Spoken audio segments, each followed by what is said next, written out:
Magandang araw mga boss, welcome po ulit sa aking channel. Para sa video natin ngayong araw is Raider 150 Carb Type Reloaded.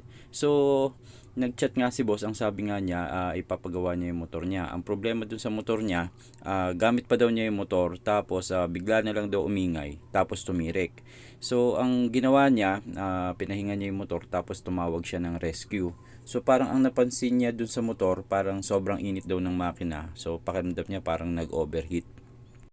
So nung na-rescue na daw siya, so ang ginawa parang sinubukan na gawin yung motor para mapaandar lang, no. So yun nga, napaandar nila, yun nga lang sobrang ingay na daw, so hindi na nawala yung ingay ng makina. Pero ang sabi ko na nga lang, wag nang pilitin na paandarin, dalhin na lang sa shop para ma-check. So yan yung motor mga boss, no.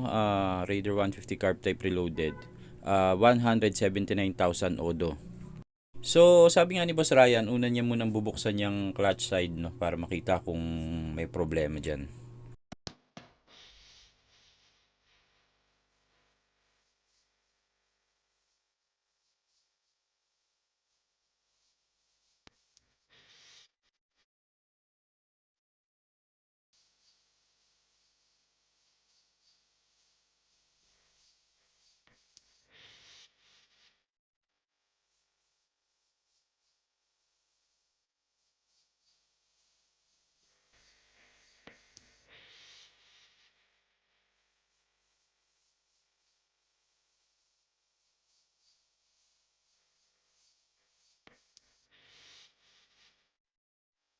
So, pagbukas ng cover mga boss, mapapansin nyo yung gear dun sa oil pump niya bungina, no. So, yan yung unang problema.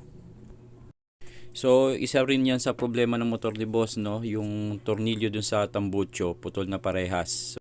So, since nabungi yung gear dun sa oil pump ng motor ni boss, no, i-check na rin ni Boss Ryan yung cylinder head saka yung block. Titignan kung inabot.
So, chinek na rin yung tensioner ng motor ni boss, no. So, buti na lang okay yung tensioner niya. So, i-reset lang yan tapos ibabalik.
So yun mga boss, inabot yung block saka yung piston ng motor ni boss saka yung cylinder head.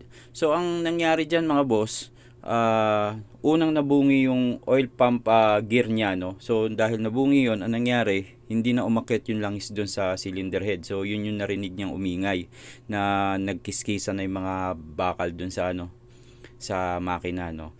So mga boss, pagka ganun narinig nyo na may umingay sa makina nyo na hindi pangkaraniwan, mas maganda wag nyo na lang paanda rin, no. So patulak nyo na lang o kaya isakay nyo na lang sa sasakyan. Kasi katulad niyan mga boss, imbis na ang problema lang ni boss is dun sa oil pump gear niya, dahil napaandar pa nila ng matagal yung motor, lumaki yung sira. So yun, nagpalit ng bagong oil pump gear mga boss, no, drive saka driven. So yun mga boss, no, lahat ng gasket papalitan, tapos nagpalit ng black set saka cylinder head. So second hand lang yung ikinabit namin pero original yun mga boss.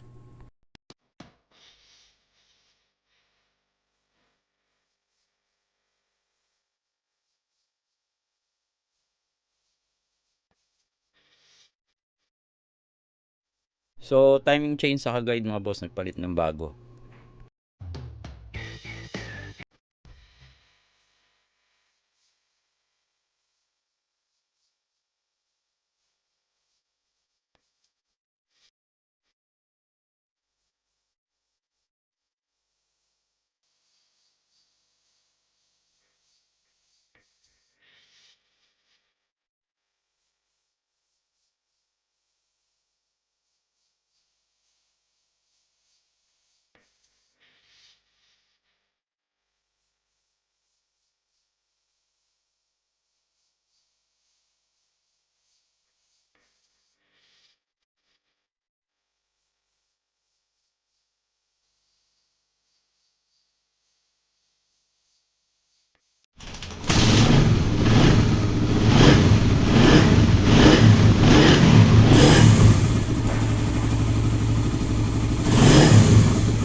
Kanina walang natagas na ng